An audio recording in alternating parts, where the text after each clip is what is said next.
Hello बच्चों, NCERT line by line series में आज हम पुष्पी पादपों की आकारकी पढ़ेंगे। इसे इंग्लिश में क्या बोलते हैं? इसे इंग्लिश में बोलते हैं मॉर्फोलॉजी ऑफ फ्लावरिंग प्लांट।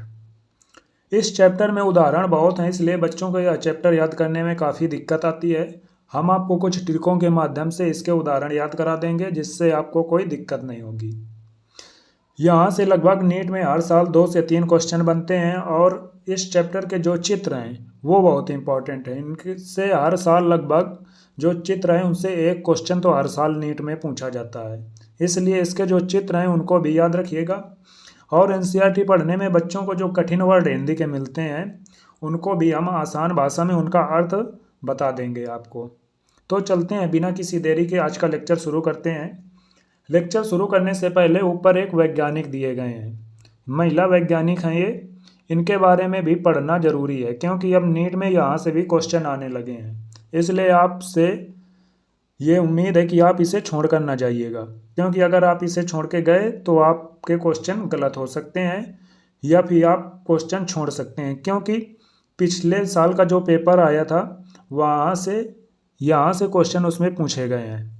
इसलिए इसे कम से कम एक बार तो आप पढ़ ही लीजिएगा। तो चलते हैं, इसमें क्या बोल रही है एनसीईआरटी। कैथेराइन एसाइव का जन्म 1898 में यूक्रेन में हुआ था।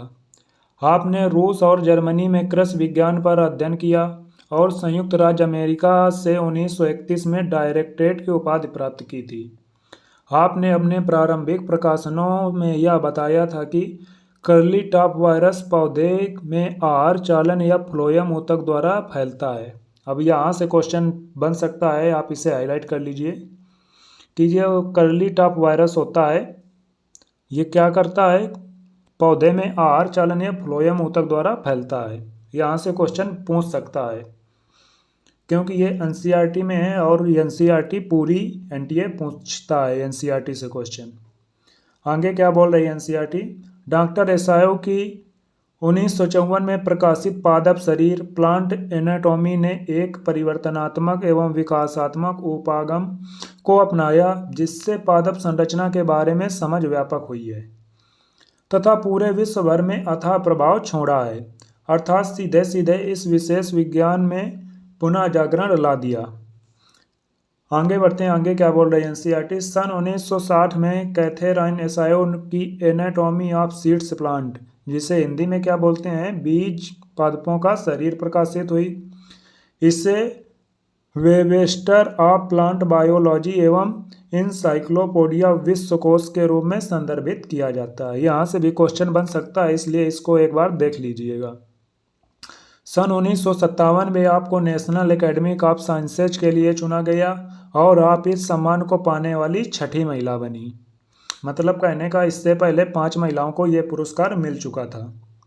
इस सम्माननीय पुरस्कार के अतिरिक्त आपने यूएसए के राष्ट्रपति जॉर्ज बुश से 1989 में नेशनल मेडल ऑफ साइंस पुरस्कार भी प्राप्त किया। जब 1957 में कैथेराइन एसायोव मृत्यु की गोद में समा गए, तब Missouri botanical garden anatomy and morphology के निर्देशक पीटर रेवन ने याद करते हुए कहा था कि वह 99 वर्षों की आयु तक पादप जीव विज्ञान के क्षेत्र में परिपूर्ण प्रभुत्व युक्त बनी रही। किसके बारे में कहा था? कैथेराइन एसायोव के बारे में कहा था। किसने कहा था? पीटर रेवन ने कहा था। अब आगे अपने चैप्टर में आ जाते हैं। चैप्टर में एनसीईआरटी ने क्या बोला है कि यद्यपि एंजियोस्पर्म की आकारकी अथवा बाह्य संरचना में बहुत विविधता पाई जाती है, फिर भी इन उच्च पादपों का विशाल समूह अपने चारों ओर आकर्षित करता है। इस उच्च पादपों में मूल, स्तंभ, पत्तियां, फूल, फल की उपस्थिति इसका मुख्य अभिलक्षण है। अध्याय 2 और 3 में हमने पौधों के वर्गीकरण के विषय में अध्ययन किया है। दूसरा अध्याय हो गया और तीसरा पादप जगत में हम इसके बारे में पढ़ चुके हैं, जो आकारकी तथा अन्य अभिलक्षणों पर आधारित थे। वर्गीकरण तथा उच्च पादपों को भली भांति समझने के लिए अथवा सभी जीवों के लिए हमें संबंधित मानक वैज्ञानिक शब्दावली तथा मानक परिभाषाओं के ज्ञान की आवश्यकता होती है।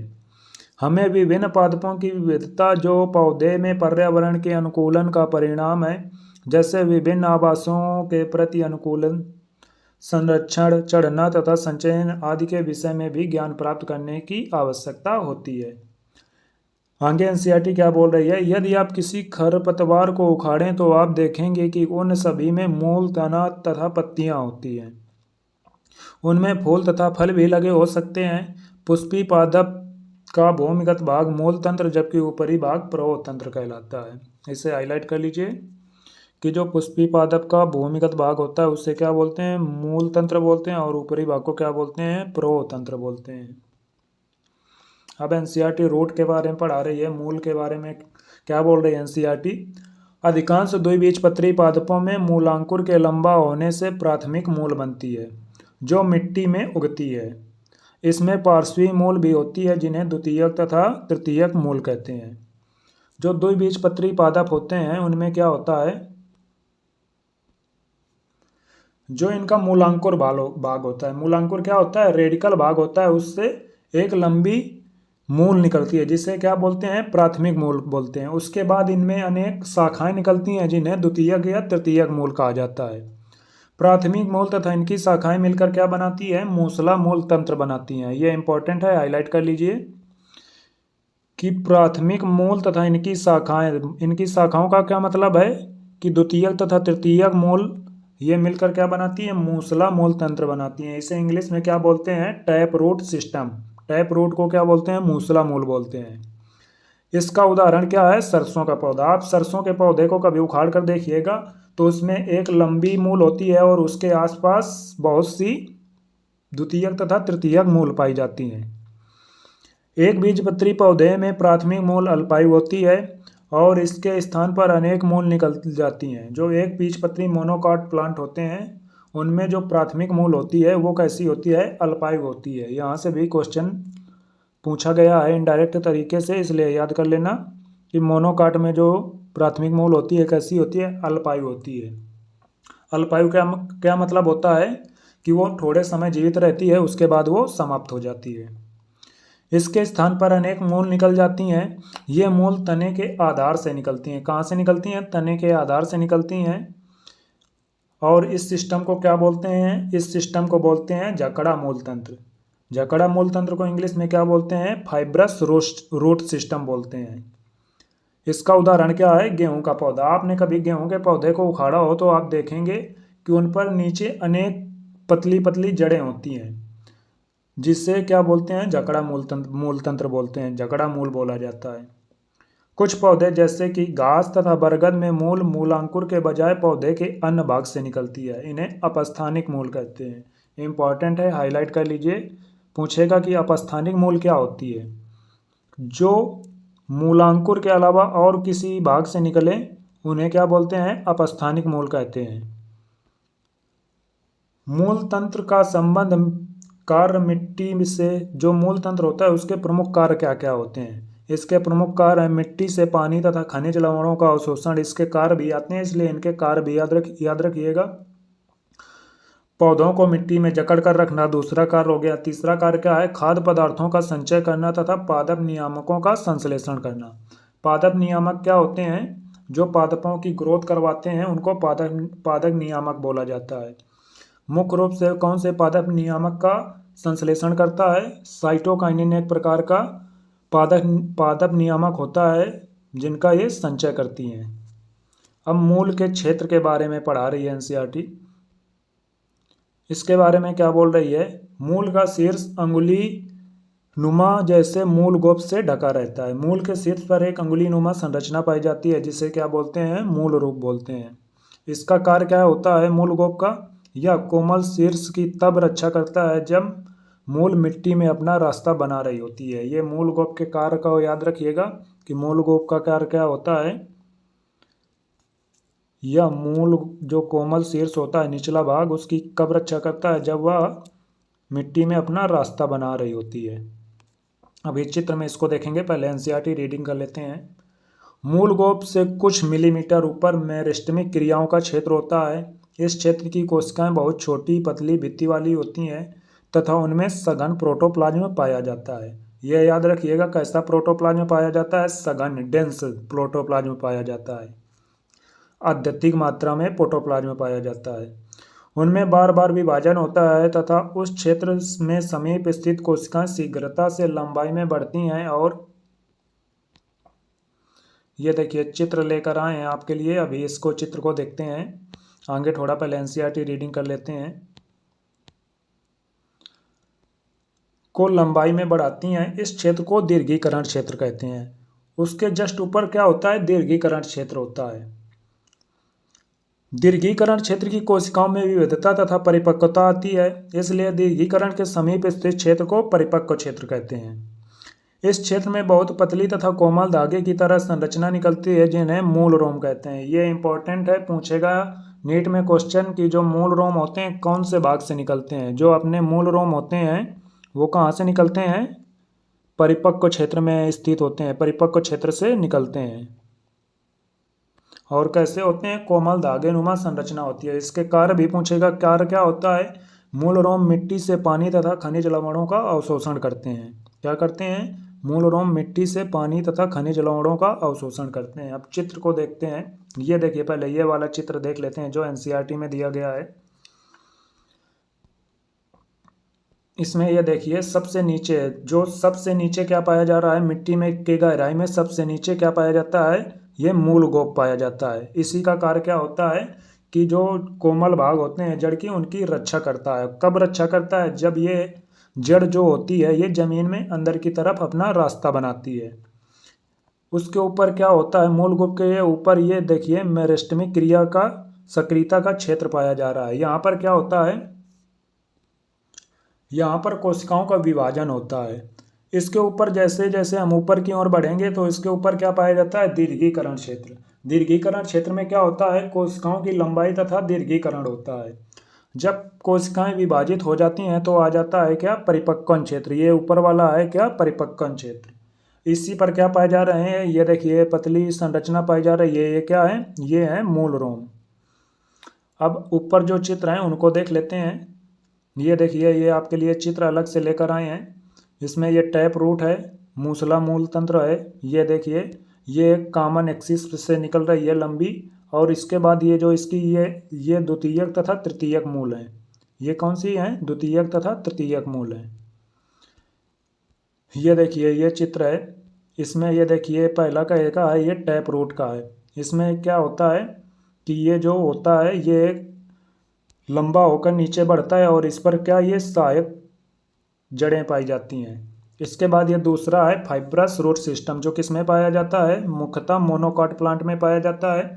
इसमें जो मुख्य जड़ होती है मुख्यतः अल्पायु होती है, कुछ समय बाद ये देखिए समाप्त हो जाती है और ये छोटे छोटे बालों जैसी संरचनाओं में अनेक जड़ों में विभक्त हो जाती है, गुच्छा बना लेती है एक। इसी को क्या बोलते हैं, फाइब्रस रूट सिस्टम बोलते हैं। उसके बाद ये एडवेंटिशियस, इसको क्या बोलते हैं, अपस्थानिक रूट।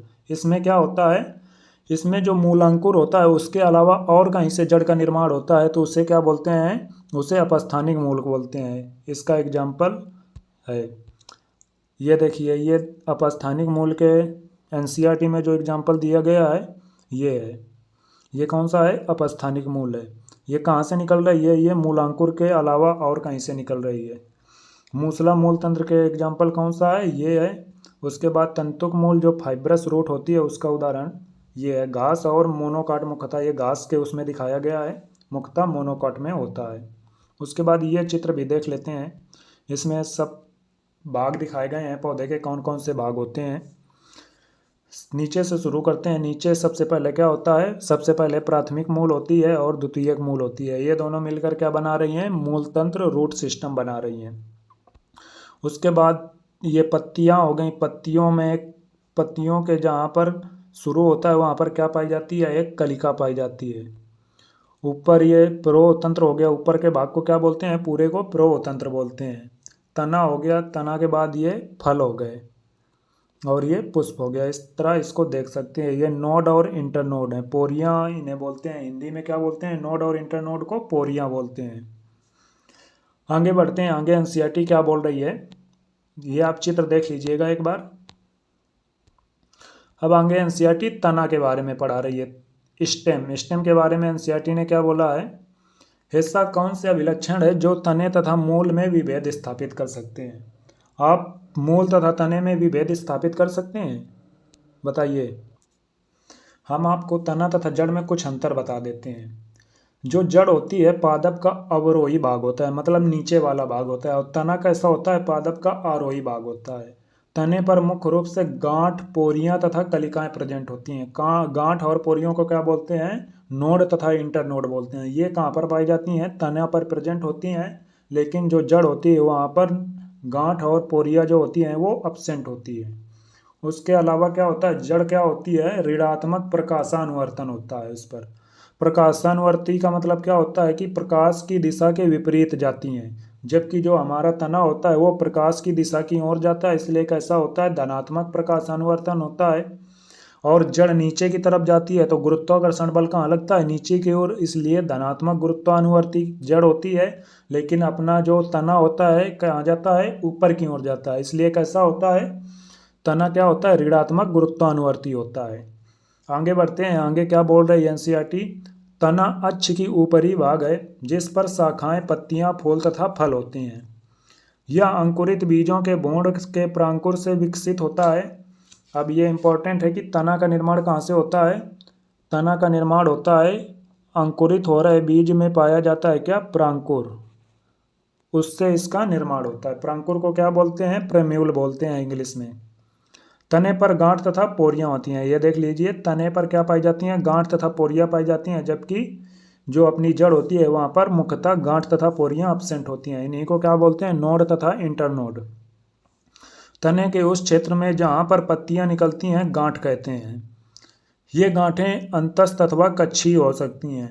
जब तना शैशव अवस्था में होता है तब वह प्रायः हरा होता है और बाद में वह काष्ठीय तथा गहरे भूरे रंग का हो जाता है। जब कोई शैशव तना होता है, शैशव तना का मतलब क्या होता है, जिसका निर्माण तुरंत होता है वो कैसा होता है, हरा होता है। जो धीरे धीरे बाद में कैसा हो जाता है, काष्ठीय हो जाता है और भूरे रंग का हो जाता है। तने के प्रमुख कार्य क्या क्या होते हैं, तने के प्रमुख कार्य शाखाओं को फैलाना, पत्ती, फूल तथा फल को संभाले रखना, यह पानी, खनिज लवण तथा प्रकाश संश्लेषी पदार्थों का संवहन करता है। कुछ तने भोजन संग्रहण करने, सहारा तथा सुरक्षा देने के लिए और कायिक प्रवर्धन करने के लिए भी उपयोगी होते हैं। भोजन का संग्रहण किन में होता है, जैसे हो गया आलू, अदरक, हल्दी, केला, इनमें सब में क्या होता है, ये भोजन संग्रहण करने के लिए उपयोग आते हैं। पहले की एनसीईआरटी में था कि जो इनके रूपांतरण पढ़ाए गए थे, लेकिन अब जो न्यू एनसीईआरटी है उसमें इनके रूपांतरण को हटा दिया गया है। जब पुरानी एनसीईआरटी में हम तने के रूपांतरण पढ़ते थे, तने के रूपांतरण कौन कौन से होते हैं, तने के भूमिगत रूपांतरण होते हैं, तने के भूपृष्ठीय रूपांतरण होते हैं, ये अब हटा दिए गए हैं। तब भी इनके बारे में हम आपको थोड़ा बता देते हैं। तने के भूमिगत रूपांतरण में कौन कौन से होते हैं, उनके लिए हम ये चित्र लेकर आए हैं, चित्र को देखते हैं। ये स्टेम के मॉडिफिकेशन है। राइजोम जो होता है, राइजोम को क्या बोलते हैं, हिंदी में प्रकंद बोलते हैं। ये किस किस में होता है, अदरक, हल्दी तथा केला में होता है। इसके बाद ट्यूबर जो होता है, ट्यूबर होता है किसमें, दूसरा नंबर चित्र किसका है, ये ट्यूबर का है। ये किस में पाया जाता है, आलू पर। आलू पर ये देखिए जो आँख के समान रचना है, इन्हीं को क्या बोलते हैं, कच्छी कली बोलते हैं। इंपॉर्टेंट है कि कच्छी कली किस में पाई जाती है, आलू पर पाई जाती है। उसके बाद नीचे ये का है, बल्ब का उदाहरण है। बल्ब किस में देखने को मिलता है, बल्ब प्याज और लहसुन में मुख्यतः देखने को मिलता है। उसके बाद ये कॉर्म होता है, कॉर्म किस में देखने को मिलता है, अरबी और जिमीकंद में देखने को मिलता है। और ये कैलोड है, कैलोड क्या होता है, पत्ती के लिए उसको प्रयोग में लाते हैं। आगे बढ़ते हैं, आगे क्या है,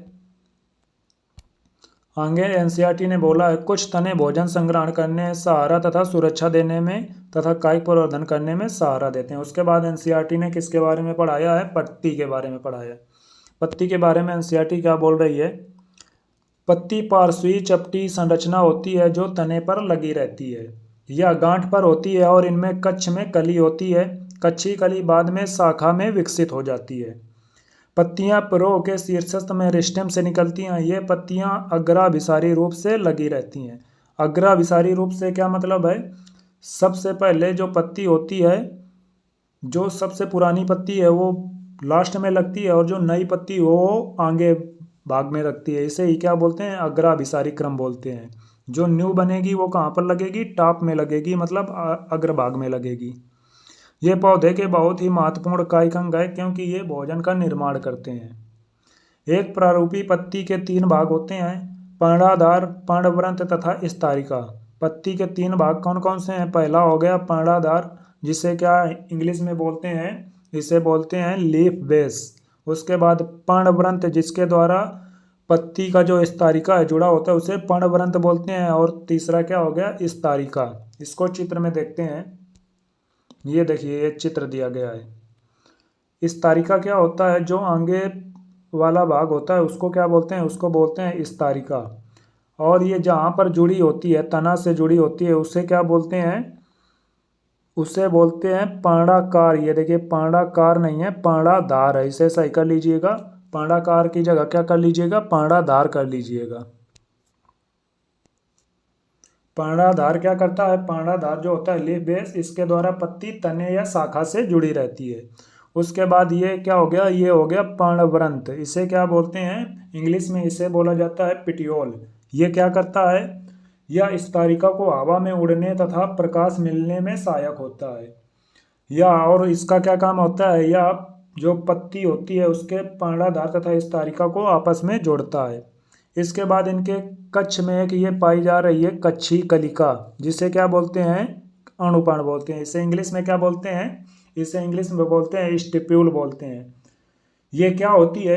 ये पत्ती के पर्णाधार के पास छोटी छोटी पत्ती नुमा संरचना होती है। आपने कभी भी गौर कर कर देखा हो, पेड़ में पत्तियां जहाँ लगी रहती हैं तो उनके एक जहाँ पर पत्ती जुड़ी होती है वहाँ पर छोटी छोटी संरचनाएं पत्ती नुमा से दिखाई देती हैं। उन्हीं को क्या बोलते हैं? उन्हीं को अणुपर्ण बोला जाता है।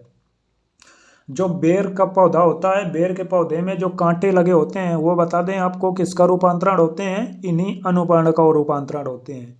इसलिए आपने कभी भी गौर करके देखा हो या फिर आप देखिएगा, जो बेर का पेड़ होता है जहाँ से पत्ती निकली होगी उसी के जहाँ पर पत्ती जुड़ी होगी वहीं पर कांटे पाए जा रहे होंगे। सभी पत्तियों में ऐसा होता है। आप अगर नहीं देखा तो आप जाकर देख लीजिएगा।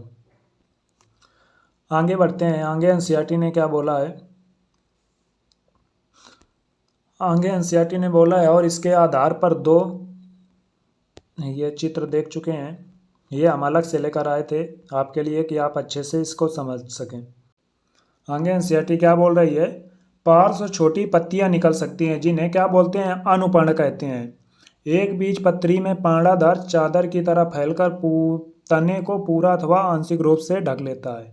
जो मोनोकाट होते हैं उस पर क्या होता है? जो पर्णाधार होता है, लीफ बेस होता है, वो चादर के समान फैलकर क्या करता है? तने को पूरा अथवा आंशिक रूप से ढक लेता है।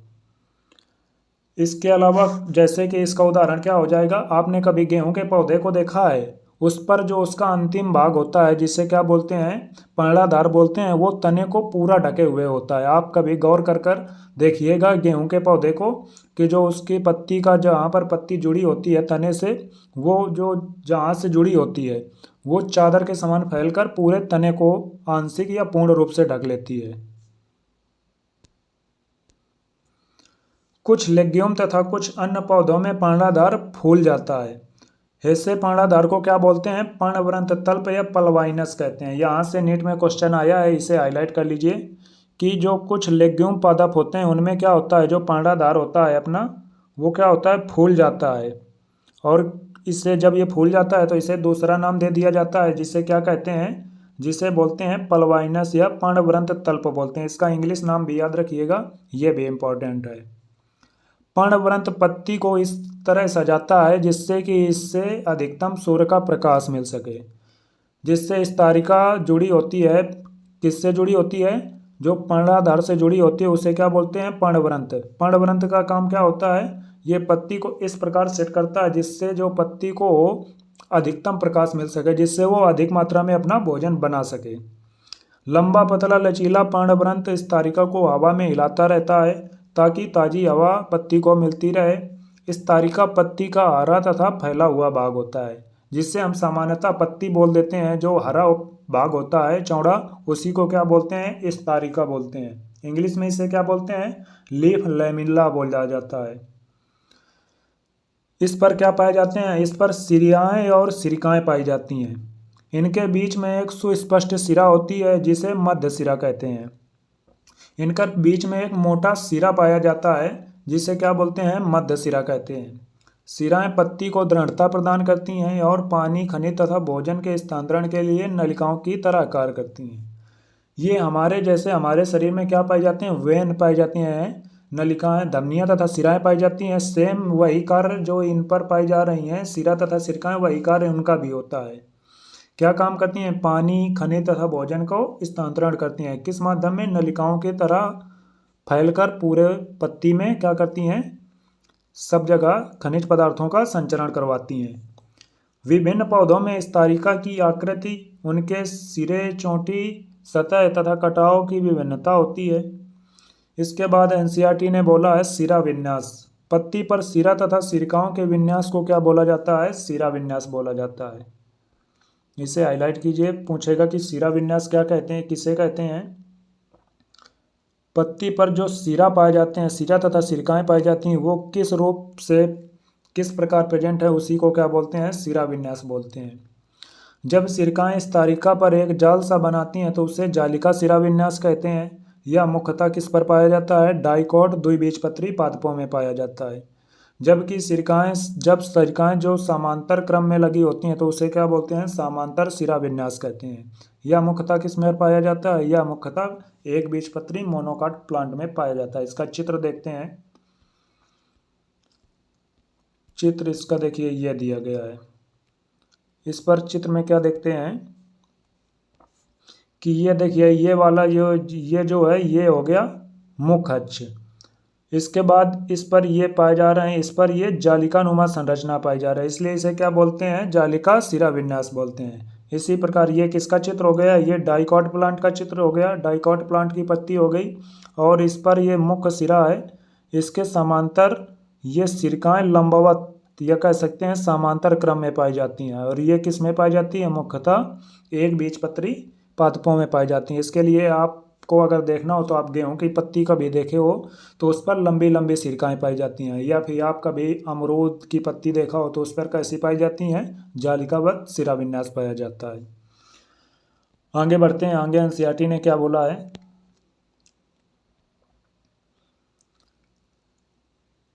आगे एनसीईआरटी ने पत्ती के प्रकार के बारे में बोला है। पत्ती के प्रकार के बारे में एनसीईआरटी ने क्या कहा है, जब पत्ती की ये इस तारिका आछिन्न होती है। आछिन्न का मतलब क्या होता है कि जब जो पत्ती होती है उस पर कोई कटाव नहीं उपस्थित होता है, आछिन्न होती है, मतलब बिना छिद्र के होती है। तो इससे क्या होता है, अथवा कटी हुई लेकिन कटाव मध्य सिरा तक नहीं पहुंच पाते हैं, या फिर थोड़ी बहुत कटी भी होती है तो उसके जो कटाव होते हैं मेन एक्सिस तक नहीं पहुंच पाते हैं।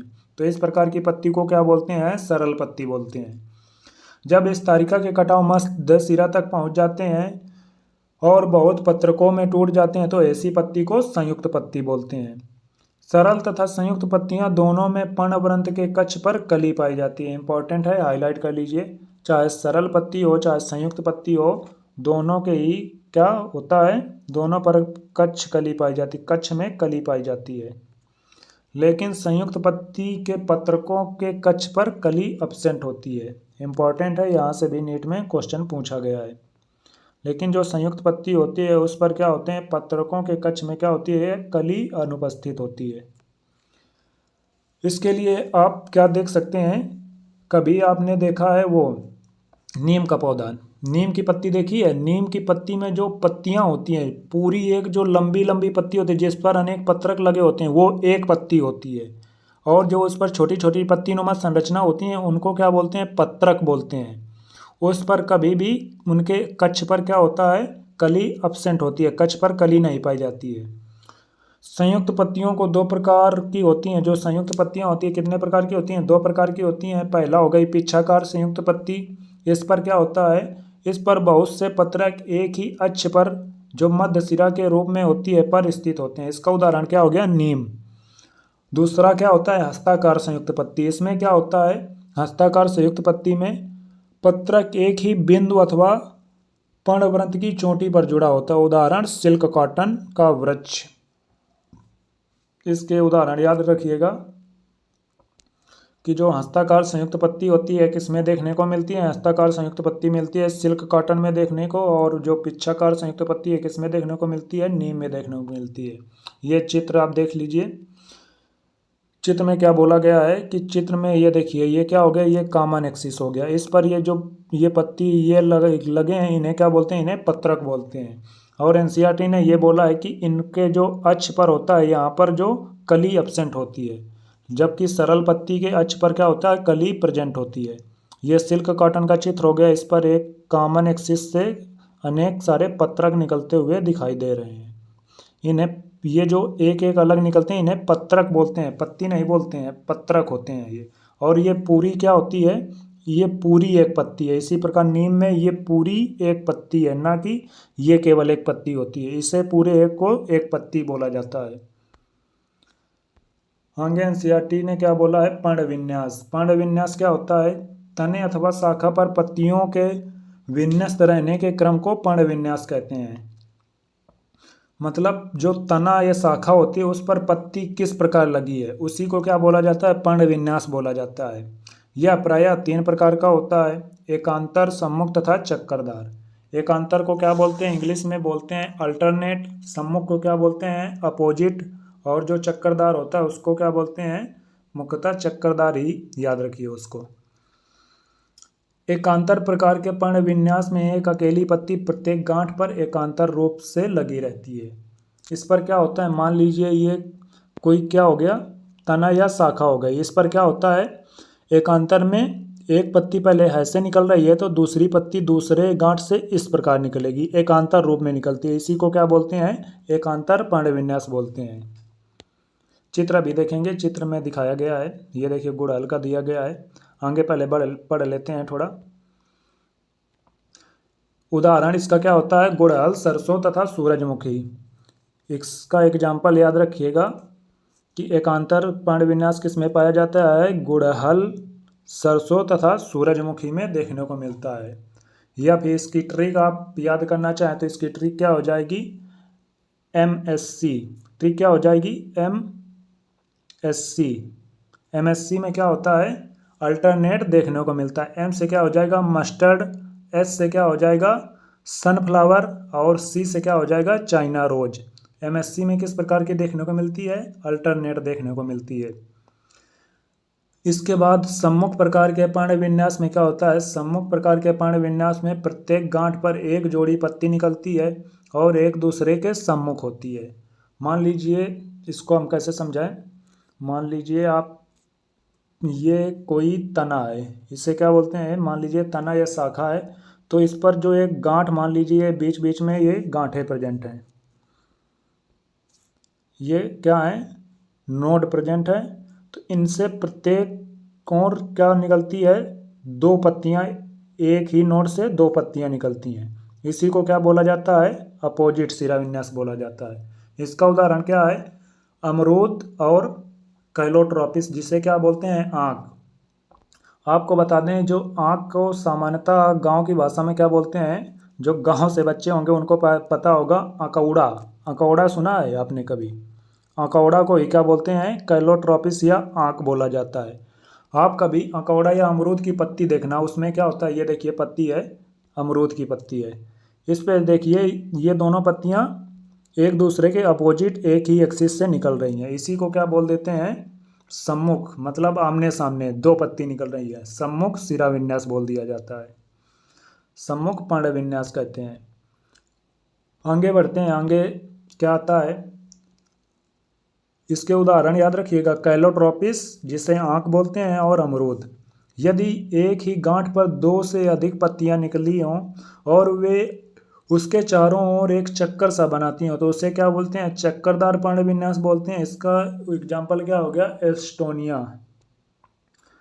एस्टोनिया को एक दूसरे नाम से भी जाना जाता है जिसे क्या बोलते हैं? Devil tree. यहाँ से भी क्वेश्चन पूछा गया है। पूछेगा कि एल्स्टोनिया का दूसरा नाम क्या है। एल्स्टोनिया का दूसरा नाम है डेविल ट्री। मोस्ट इंपॉर्टेंट, यहाँ से नीट में क्वेश्चन आ चुका है। इस पर किस प्रकार का पर्णविन्यास पाया जाता है? चक्करदार पर्णविन्यास पाया जाता है। ये देखिए इसका उदाहरण है, हिंदी में इसी को क्या बोलते हैं? चंपा बोलते हैं। ये भी चंपा, इसका नाम भी याद रखिएगा क्योंकि यहाँ से भी डायरेक्ट चंपा दे सकता है। इस पर ये देखिए, ये जो नोड हैं और इनसे चारों ओर चक्कर के समान पत्तियां निकल रही हैं, इसलिए इसे क्या बोलते हैं? इसलिए इसे चक्करदार पर्णविन्यास बोल देते हैं। इसके बाद बढ़ते हैं। इसके बाद एनसीईआरटी ने क्या बोला है? पुष्पक्रम। फूल एक रूपांतरित प्रो है जहाँ पर प्रो का शीर्ष मेरिस्टेम पुष्पी मेरिस्टेम में परिवर्तित हो जाता है। पोरियां लंबाई में नहीं बढ़ती है और अक्ष दबकर रह जाती है। गांठों पर क्रमानुसार पत्तियों के बजाय पुष्पीय उपांग निकलते हैं। जब प्रो शीर्ष फूल में परिवर्तित होता है तब यह सदैव अकेला होता है। पुष्पीय अक्ष पर फूलों के लगे रहने के क्रम को क्या बोलते हैं? पुष्पक्रम बोला जाता है। पूछेगा पुष्पक्रम किसे बोलते हैं? तो पुष्पीय अक्ष पर फूलों के लगे रहने के क्रम को ही क्या बोला जाता है? पुष्पक्रम बोला जाता है। शीर्ष का फूल में परिवर्तन होता है अथवा सतत रूप से वृद्धि करने के आधार पर पुष्पक्रम को दो भागों में बांटा गया है, असीमाक्षी तथा सीमाक्षी। ससीमाक्षी बोलते हैं। असीमाक्षी प्रकार के पुष्पक्रम में प्रमुख अक्ष की सतत वृद्धि होती है। इसे आप कैसे याद रख सकते हैं? असीमाक्षी का मतलब क्या हो जाएगा? असीमाक्षी में जो इसका अक्ष होता है, मेन एक्सिस होती है, उसकी असीमित वृद्धि होती है। असीमाक्षी, आ से क्या हो गया? असीमित वृद्धि, मतलब लगातार बढ़ता रहता है, उसे क्या बोलते हैं? असीमाक्षी बोला जाता है। इंग्लिश में असीमाक्षी को क्या बोला जाता है? इंग्लिश में असीमाक्षी को बोला जाता है रेसिमोस इनफ्लोरेसेंस। इनफ्लोरेसेंस क्या होता है? पुष्पक्रम होता है। इसको याद रखने का यही बेस्ट तरीका है कि असीमाक्षी है, आ से हो गया असीमाक्षी और आ से हो गया असीमित वृद्धि। इसके बाद इस पर क्या और आगे बोल रहे हैं एनसीईआरटी, और फूल पार्श्व में अग्राभिसारी क्रम में लगे होते हैं। अग्राभिसारी क्रम का मतलब क्या होता है? जो न्यूएस्ट होता है वो ऊपर की ओर बाद में लगता है। एक चित्र के माध्यम से थोड़ा आपको समझा दें कि अग्राभिसारी क्रम क्या होता है। मान लीजिए ये मेन एक्सिस है, इस पर क्या होता है? जो नए होते हैं असीमाक्षी में, जो ये मेन एक्सिस है ये लगातार बढ़ती रहती है, ये आगे लगातार वृद्धि करती रहती है। इस पर जो नए फ्लावर होते हैं, नए फ्लावर यहाँ पर टॉप में लगते हैं ऊपर की ओर, जबकि जो पुराने होते जाते हैं वो कहाँ पर होते हैं? ये नीचे की तरफ रहते हैं। इसे क्या बोलते हैं? इसे बोलते हैं अग्राभिसारी क्रम। मतलब जो न्यू होते हैं वो ऊपर की ओर लगते हैं और जो पुराने होते हैं वो नीचे रह जाते हैं, और जो इसकी अक्ष होती है ये लगातार वृद्धि करती रहती है। इसी को क्या बोलते हैं? असीमाक्षी बोलते हैं। इसके बाद सीमाक्षी में क्या होता है? जिसे ससीमाक्षी बोलते हैं, इंग्लिश में इसे क्या बोलते हैं? साइमोस बोलते हैं। इस पर क्या होता है? अक्ष की सीमित वृद्धि होती है।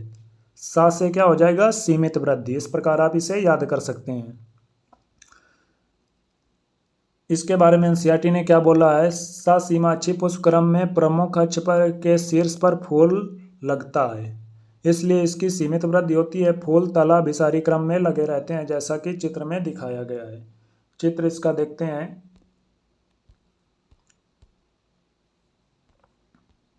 ये देखिए चित्र दिया गया है, ससीमाक्षी का चित्र दिया गया है। इसमें क्या होता है?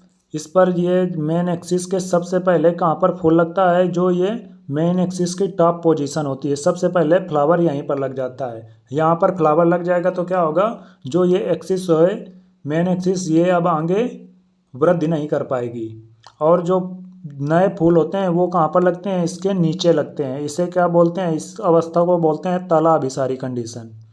ये देखिए मेन एक्सिस पर सबसे ऊपर जो नया फ्लावर है सबसे पहले लग गया, इसके बाद जो और नए आते हैं वो नीचे लगते जाते हैं, इसको बोलते हैं तलाभिसारी क्रम। इस प्रकार आप इसे याद कर सकते हैं। और ये चित्र एक दिया गया है, ये असीमाक्षी का है। इस पर देखिए कि जो पुराने हैं वो तो नीचे हैं और जो नए रहते हैं ये ऊपर की ओर लगते हैं। आगे बढ़ते हैं। आगे एनसीईआरटी ने बोला है पुष्प के बारे में, एंजियोस्पर्म में पुष्प फूल का बहुत महत्वपूर्ण ध्यान कृषि रचना है। यह एक रूपांतरित प्रभाव है जो लैंगिक जनन के लिए होता है। एक प्रारूपी फूल में विभिन्न प्रकार के विन्यास होते हैं जो क्रमानुसार फूले हुए पर्णवृंत, जिसे क्या बोलते हैं, पुष्पवृंत बोलते हैं, पुष्पासन कहते हैं, पर लगे रहते हैं। ये कैलिक्स, कोरोला, पुमंग तथा जायांग होते हैं।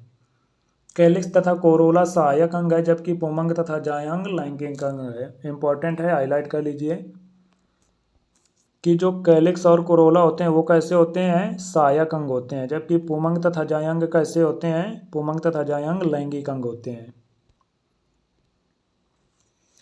आगे एनसीईआरटी क्या बोल रहे हैं, कुछ फूल जैसे प्याज में कैलिक्स तथा कोरोला में कोई अंतर नहीं होता है, इन्हें परिदलपुंज पेरियंथ कहते हैं। जब फूल में पुंकेसर तथा पुमंग दोनों ही होते हैं तब उसे द्विलिंगी अथवा उभयलिंगी कहते हैं। जब फूल में पुंकेसर तथा पुमंग मतलब नर जनन अंग तथा मादा जनन अंग दोनों पाए जाते हैं तो उसे क्या बोलते हैं, उसे बोलते हैं द्विलिंगी अथवा उभयलिंगी बोलते हैं। यदि किसी फूल में केवल एक पुंकेसर अथवा अंडक हो तो उसे एक लिंगी पुष्प बोलते हैं। यदि उसमें केवल नर जनन अंग पाया जा रहा है या फिर केवल मादा जनन अंग पाया जा रहा है तो उसे क्या बोलते हैं, एक लिंगी पुष्प बोलते हैं। सम्मित में फूल त्रिज्य सम्मित, नियमित जिसे बोलते हैं, अथवा एक व्यासी सम्मित जिसे द्विपार्श्विक सम्मित बोलते हैं कहा जाता है। सम्मित सिमेट्री के आधार पर फूलों को बांटा गया है, जिस पर क्या क्या होता है, त्रिज्य सम्मित होती है, एक व्यास सम्मित होती है, और तीसरी कौन सी होती है, तीसरी होती है असम्मित, जिस पर हम किसी भी उसको बांट ही नहीं सकते फ्लावर को। जब किसी फूल को दो बराबर भागों में विभक्त किया जा सके तब उसे क्या बोलते हैं, तब उसे बोलते हैं त्रिज्य सम्मित। त्रिज्य सम्मित को इंग्लिश में क्या बोलते हैं, एक्टिनोमॉर्फिक कंडीशन। ये किसमें किसमें देखने को मिलता है, एक्टिनोमॉर्फिक कंडीशन मुख्यतः पाई जाती है धतूरा, सरसों तथा मिर्च में। किसमें किसमें पाई जाती है, धतूरा, सरसों तथा मिर्च में कौन सी कंडीशन पाई जाती है, एक्टिनोमॉर्फिक कंडीशन पाई जाती है। इनके नाम याद रखिएगा, एक्टिनोमॉर्फिक को क्या बोलते हैं, त्रिज्य सम्मित बोलते हैं, या फिर इसी को क्या बोलते हैं, इसी को नियमित बोलते हैं, या फिर इसका एक और नाम होता है अरी रेडियल बोला जाता है। इसके एग्जाम्पल इंपॉर्टेंट है, यहाँ से नीट में क्वेश्चन पूछा जा सकता है। सरसों, धतूरा और मिर्च। और इसे एक ट्रिक से याद कर सकते हैं, ट्रिक कौन सी है, ट्रिक है CDMA। CDMA ट्रिक को यहाँ पर लिख देते हैं, CDMA। ए से क्या हो गया, एक्टिनोमॉर्फिक, त्रिज्य सम्मित। अब इसके इंग्लिश नाम लिखे गए हैं, सी से क्या हो गया, चिली, चिली मीन्स मिर्च होता है, और डी से क्या हो गया, धतूरा, धतूरा को इंग्लिश में धतूरा और हिंदी में भी धतूरा बोलते हैं। एम से क्या हो गया, मस्टर्ड, सरसों। इस प्रकार आप एक ट्रिक से इसे याद रख सकते हैं, CDMA। चिली, धतूरा और मस्टर्ड कैसे होते हैं, एक्टिनोमॉर्फिक होते हैं।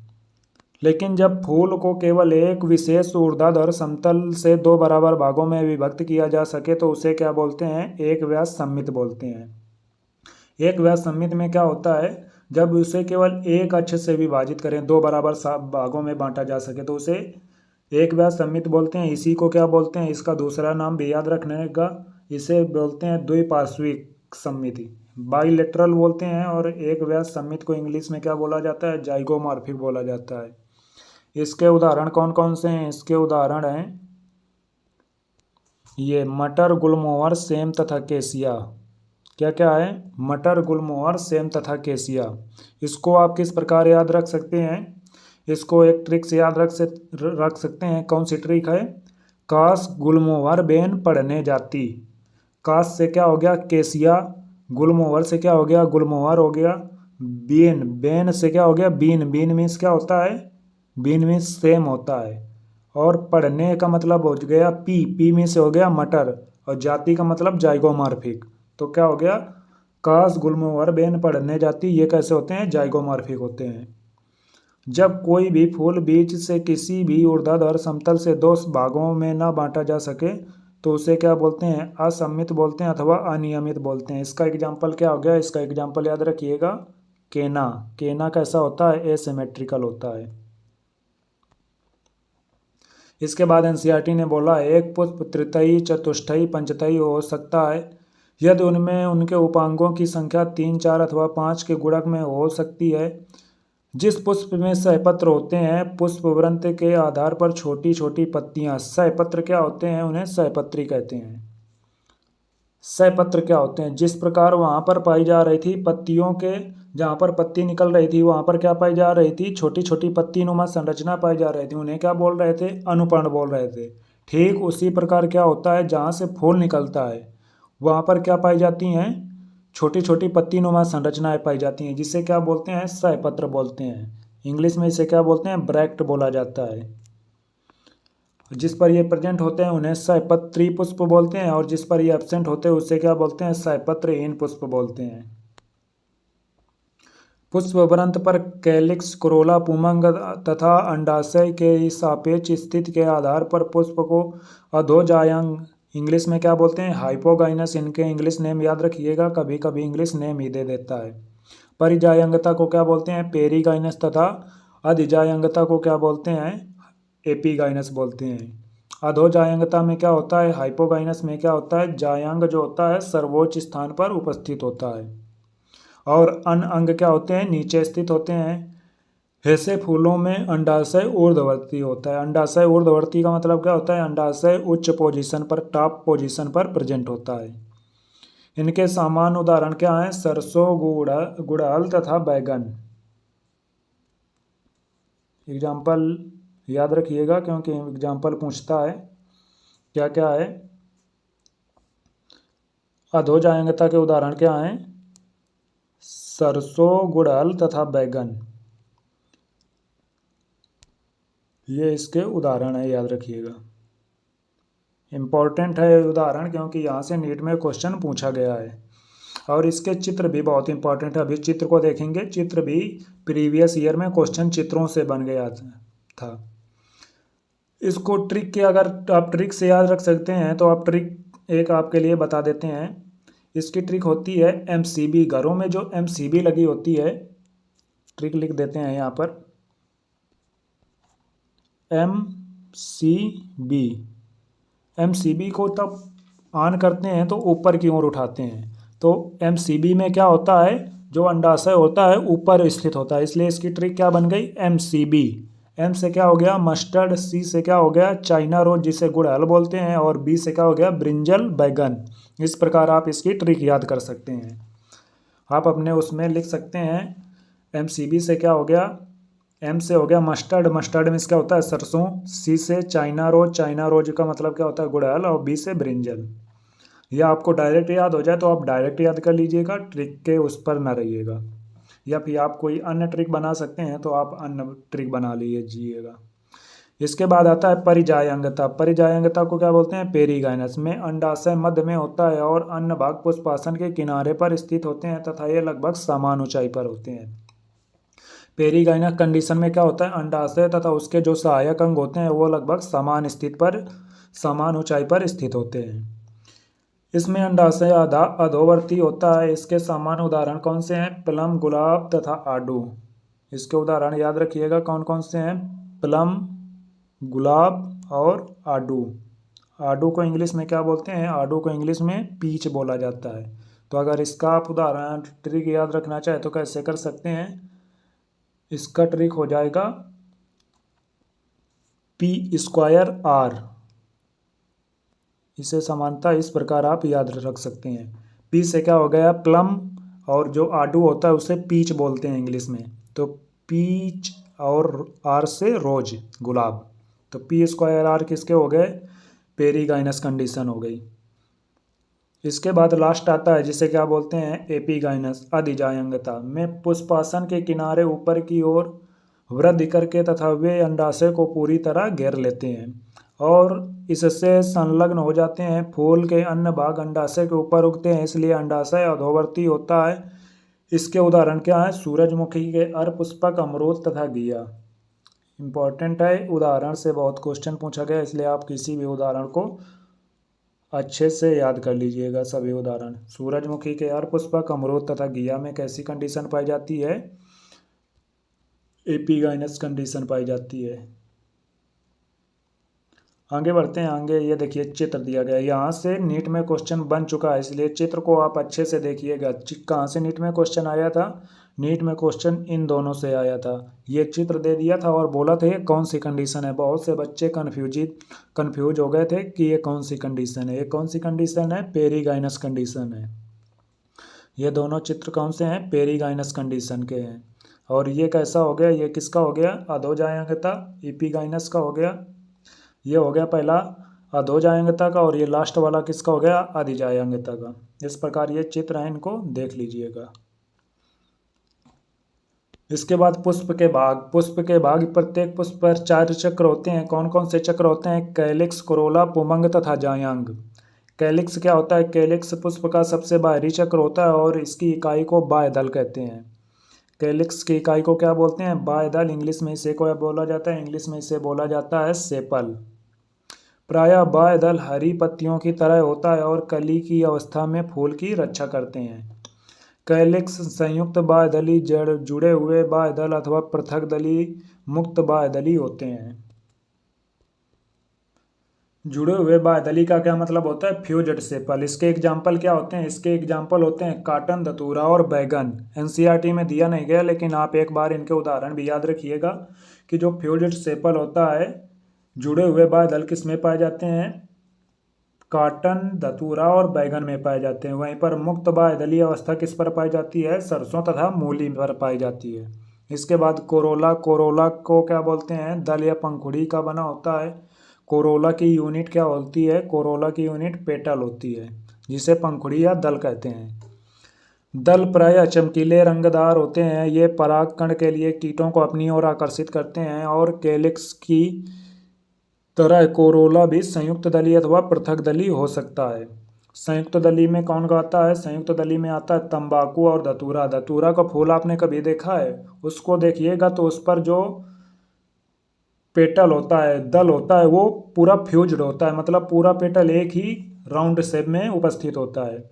वहीं पर जो मुक्त दल किस पर होता है? कभी आपने गुलाब का फूल देखा हो तो उस पर जो रंगीन पत्तियां होती हैं रेड कलर की, उन्हें दल बोलते हैं। उस पर वो अलग अलग होती हैं, इसलिए वो कैसी कंडीशन हो गई? पृथक दलीय अवस्था हो गई।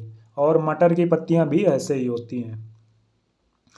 पौधों में कोरोला की आकृति तथा रंग भिन्न भिन्न होता है। जहाँ तक आकृति का संदर्भ है, वह नलिकाकार, घंटाकार, कीप के आकार की व चक्राकार हो सकती है। ये देखिए चित्र दिया गया है। चित्र में ये देखिए क्या क्या दिया गया है। ये पुमंग हो गया, ऊपर ये पुमंग हो गया, उसके अलावा ये नीचे क्या हो गया? जायांग हो गया। पुमंग क्या हो गया? नर जननांग हो गया। जायांग स्त्री मादा जननांग हो गया। उसके बाद ये कोरोला पाया जा रहा है, जो रंगीन भाग है, ये क्या है? कोरोला है। उसके बाद ये कैलिक्स, जो हरा भाग है, कैलिक्स बोलते हैं। और जिसके द्वारा ये पुष्प जुड़ा होता है उसे क्या बोलते हैं? पुष्पवृंत बोलते हैं। कैलिक्स मुख्यतः कैसा होता है? हरा होता है। ये कोरोला होता है, रंगीन होता है। यही कीटों को आकर्षित करता है परागण के समय।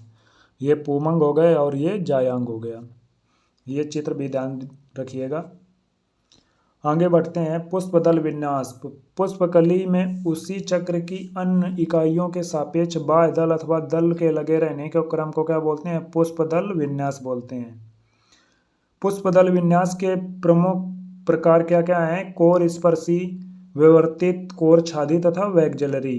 कोर स्पर्शी को इंग्लिश में क्या बोलते हैं? वल्वेट बोला जाता है। विवर्तित को क्या बोलते हैं? ट्विस्टेड बोला जाता है। और जो कोर छादी होता है उसको क्या बोलते हैं? उसे एम्ब्रिकेट कहते हैं। और दूसरा जो हो गया लास्ट में वैगजलरी हो गया। अभी इसको चित्र में देखेंगे।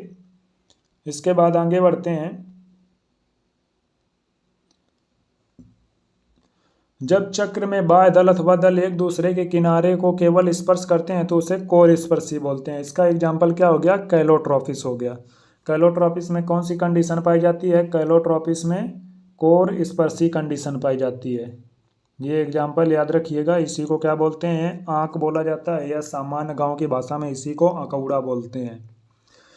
यदि दल अथवा बाह्य दल का किनारा अगले दल पर तथा दूसरे, तीसरे अथवा आदि पर अतिव्यापित हो तो इसे विवर्तित बोलते हैं। विवर्तित में क्या होता है? विवर्तित में जो इनके किनारे होते हैं वो एक डायरेक्शनल ओवरलैपिंग करते हैं तो उसे विवर्तित बोला जाता है। ये किस में किस पर होता है? गुड़हल, भिंडी का तथा कपास में कौन सी कंडीशन देखने को मिलती है?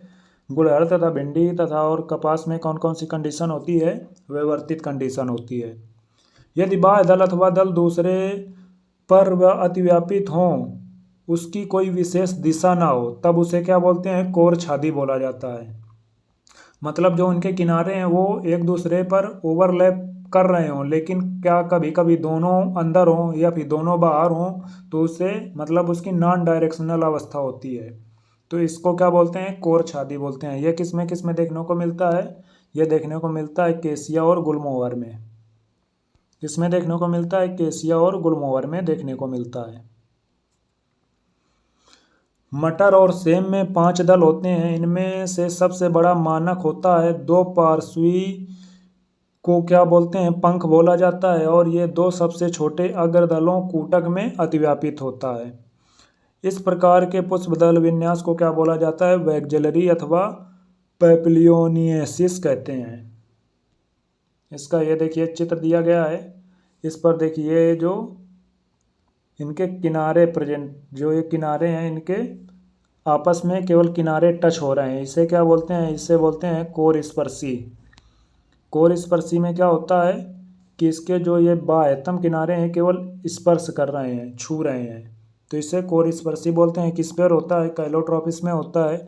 वहीं पर ये दूसरा चित्र देखिए किसका है? ये है विवर्तित का। इसमें क्या है? ये देखिए एक डायरेक्शनल ओवरलैपिंग देखने को मिलती है। एक अंदर बाहर, फिर अंदर बाहर, फिर अंदर बाहर। डायरेक्शनल ओवरलैपिंग को क्या बोलते हैं? विवर्तित बोलते हैं। इसके एग्जाम्पल कौन कौन से हो गए? गुड़हल, भिंडी और कपास हो गया। वहीं पर ये तीसरा कौन सा है? कोर छादी है। इसमें भी ओवरलैपिंग कर रहा है, लेकिन आप देखेंगे कि डायरेक्शनल ओवरलैपिंग नहीं है। देखिए इसमें एक अंदर एक बाहर है, और यहाँ पर क्या हो गया? दोनों बाहर हो गए। इस पर एक अंदर एक बाहर हो गया, और इस पर क्या हो गया? दोनों अंदर हो गए। इस प्रकार डायरेक्शनल ओवरलैपिंग नहीं कर रहा है, इसलिए इसे क्या बोल देते हैं? कोर छादी। इंग्लिश में इसे बोल देते हैं एम्ब्रिकेट बोल देते हैं। इसके एग्जाम्पल क्या हो गए? केसिया और गुलमोहर। तीसरा कौन सा चित्र है? तीसरा अपना है मटर का। वैक्जेलरी शिराविन्यास मटर और सेम में देखने को मिलता है। इस पर ये देखिए ऊपर जो सबसे बड़ा है, इसको क्या बोलते हैं? इसी को बोलते हैं स्टैंडर्ड या मानक बोला जाता है। उसके बाद ये 2 पार्ट्स में ये हैं, इन्हें क्या बोलते हैं? पंख बोलते हैं। और जो लास्ट में होता है उसे क्या बोला जाता है? इसे बोला जाता है कूटक या कील बोला जाता है। इस प्रकार इसके कितने भाग हो गए? 5 भाग हो गए। इसके एग्जाम्पल भी याद रखिएगा, किसमें देखने को मिलता है? मटर और सेम में देखने को मिलता है। इस प्रकार आज हम इसका पार्ट 1 यहाँ पर कंप्लीट कर लिया है। इसके बाद इसका जो पार्ट 2 है, पार्ट 2 में हम कहाँ से पढ़ेंगे? पुमंग से पढ़ेंगे, जिससे आपको और अच्छे से समझा देंगे। पार्ट 2 में इसलिए इसे बना रहे हैं क्योंकि यहाँ पर आपको समझाने में थोड़ा टाइम लग रहा है, जिससे यह लेक्चर काफ़ी बड़ा हो जाएगा, जिससे आपको देखने में दिक्कत होगी। इसलिए इसे 2 भागों में बना देंगे, जिससे आपको देखने में कोई दिक्कत नहीं होगी। तो इसका इस प्रकार हमने पार्ट 1 कंप्लीट कर लिया है। आप पार्ट 1 तक के आप अगर क्वेश्चन करना चाहे PYQ क्वेश्चन, तो यहाँ तक कर लीजिएगा। इसके बाद कल हम इसको और अच्छे से समझेंगे, और जो इसके एग्जाम्पल हैं उनकी ट्रिक्स लाएंगे और आसानी से आपको समझा देंगे। तो इस प्रकार लगभग 1 घंटे में हमने इसका पार्ट 1 कंप्लीट कर लिया है। पार्ट 2 बाद में आएगा, वो उस पर आगे पुमंग के आगे के जितना भी है वो देखेंगे। इस प्रकार पुष्प के अनेक भाग भी देख चुके हैं। तो आज का लेक्चर यहीं पर ख़त्म करते हैं। और आपको यदि इसके हाईलाइटेड नोट्स चाहिए तो आप हमारा टेलीग्राम चैनल ज्वाइन कर सकते हैं, उस पर हम इसके हाईलाइटेड नोट्स आपको प्रोवाइड करा देंगे। तो चलते हैं। जय हिंद, जय भारत।